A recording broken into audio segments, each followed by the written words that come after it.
What is good, guys? How's everybody doing out there? Back again, as always, for some more Patreon requests. Now, the last time I did something like this, it was for my old pal, Webhead.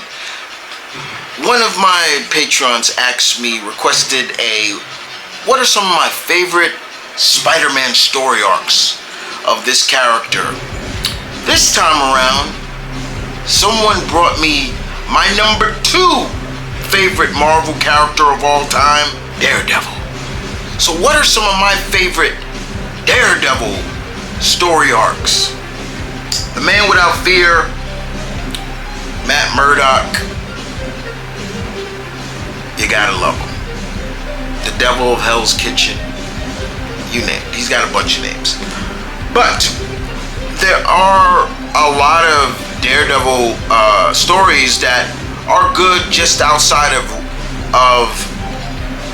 Born Again and all those things like that. But more importantly, this comes from Cyborg 1999, and he wanted to know this favorite Daredevil story arcs. Well, Cyborg, you didn't give me a specific number, so I think I'll go 10 like I did for Spider-Man. And this is going to be in no particular order at all, just me going off some of my favorites.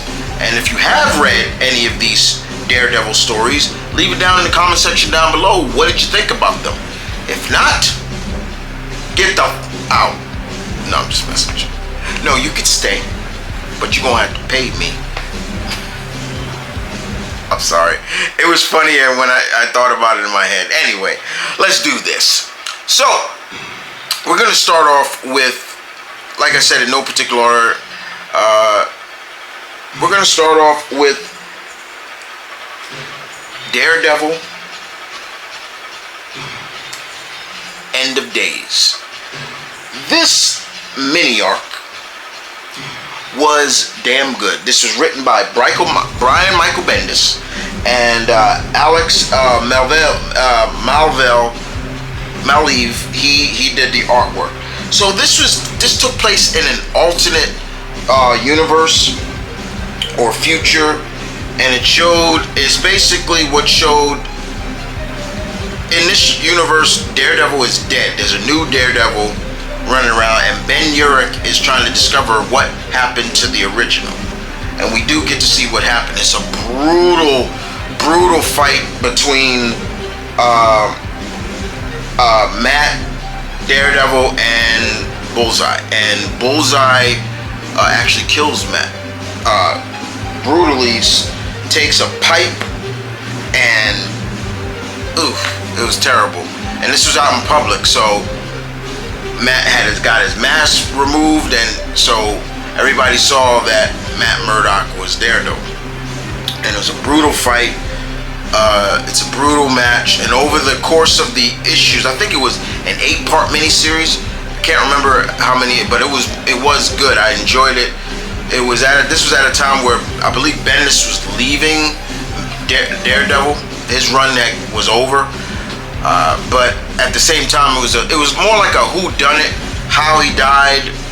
But over the course of the issues, we see that there is a new Daredevil, and he was trained by Matt. Matt trained him to take his place. So Hell's Kitchen would always have a protector, and I thought that was really cool. So yeah, End of Days, Daredevil End of Days was good. Next on the list, we're gonna go to Kevin Smith. I would love to sit down with Kevin Smith because he's one of us, and he is a geek, and he's proud of it. And I'm glad to see that he's doing well after the heart attack scare that he had, or that's why he lost the weight and everything like that. But that being said, one of my favorite story arcs from his run of Daredevil, this was under Marvel Knights, is called the Guardian Devil storyline.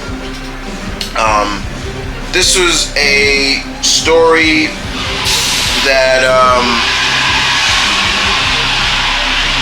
sorry about that. This is a story that Kevin Smith wrote, and the artwork was, I believe, Fat Casada was doing the artwork. And pretty much there's a new enemy that's messing with Daredevil's mind and manipulating him from behind the scenes. Of course, Bullseye's involved in it, but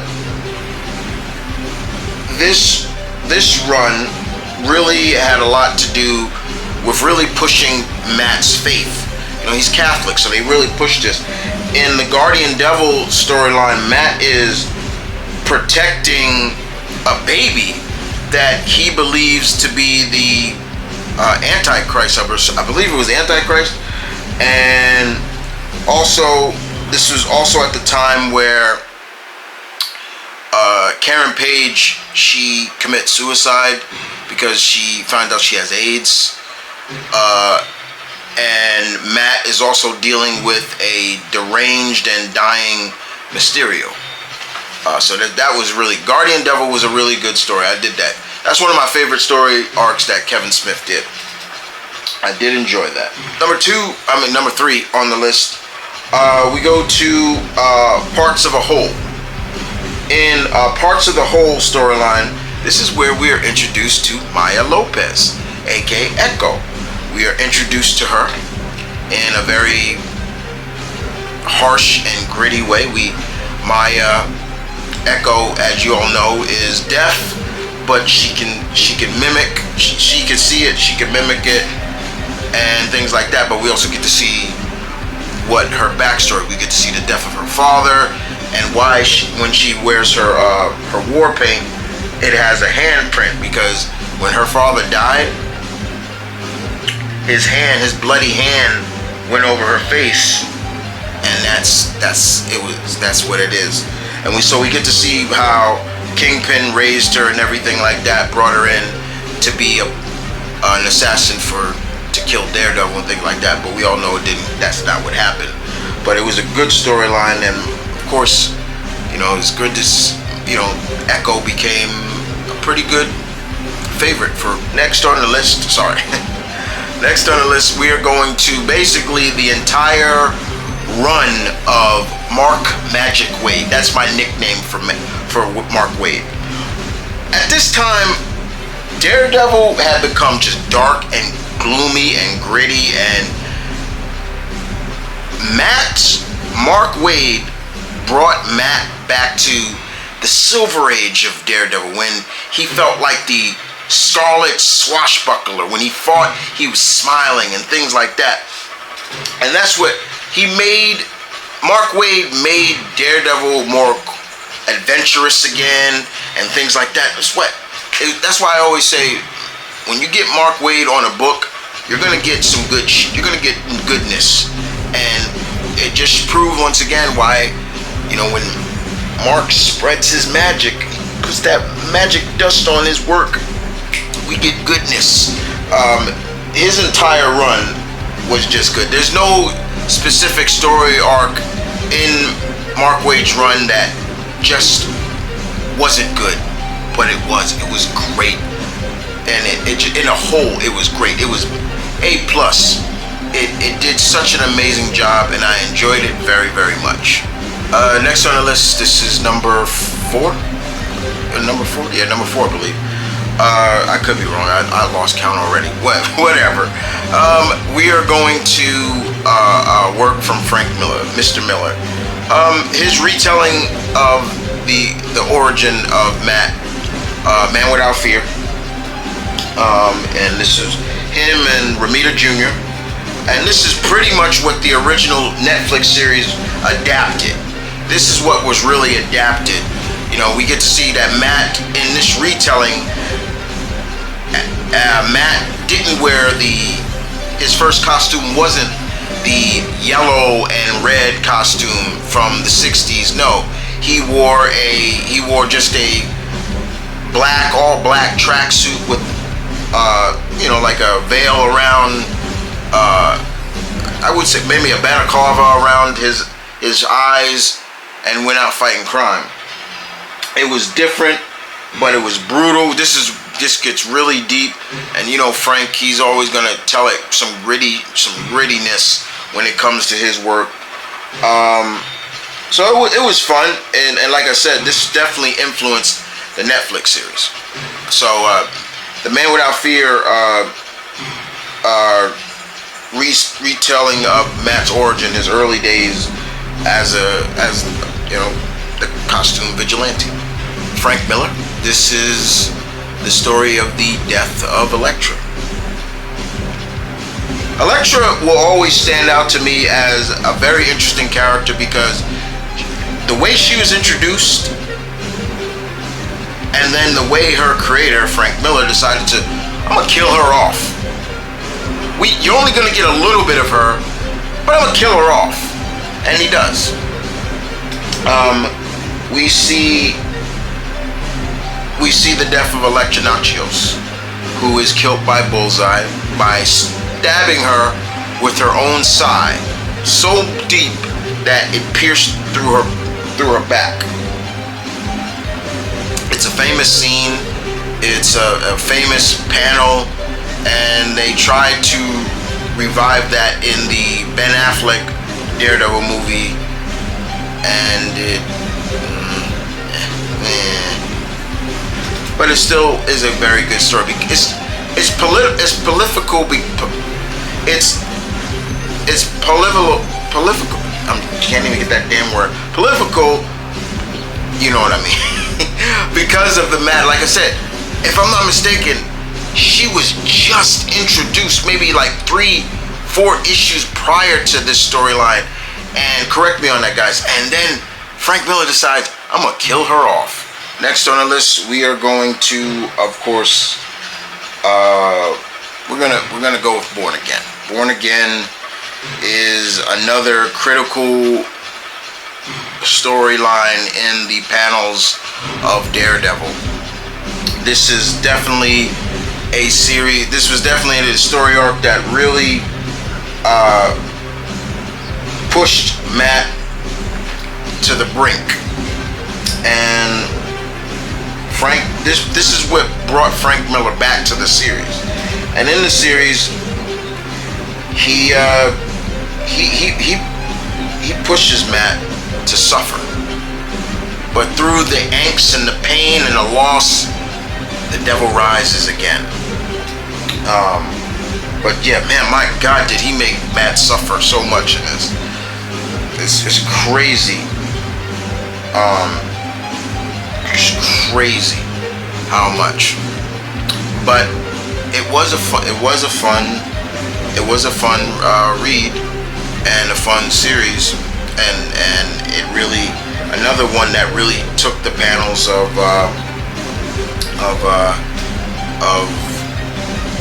what the series, the Netflix series, is based off of. Next up, we go back to Brian Michael Bendis. Bendis, like I said, I actually love Bendis' run of Daredevil, and the story arc Underboss comes to mind when I think about Brian Michael Bendis. Is another great Brian Michael Bendis story, and in this, basically,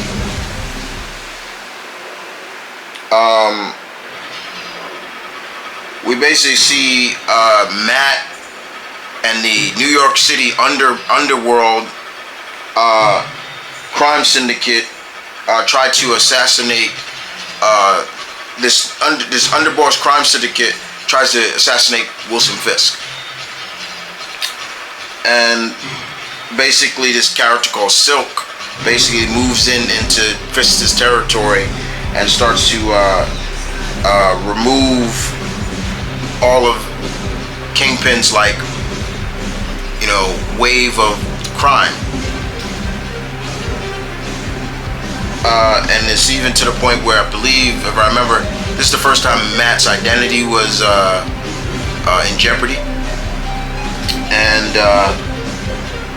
this is also where, at a point where Matt is just fighting some of his most brutal rogues gallery. I remember there was he went into a fight to protect his wife from Gladiator, and he was badly bruised. I think he had like broken ribs, and he fought Gladiator to save his wife. We're talking about his wife that was also blind. I'm forgetting her name, but this was brutal, and this really pushed Fisk and also pushed Matt. Once again, Bendis, he pushed it. He really did push. He pushed Matt to the brink. It was crazy. And moving on, this will probably be the last one. Another storyline. We're gonna throw in Charles Soule. I'm a big Charles Soule fan.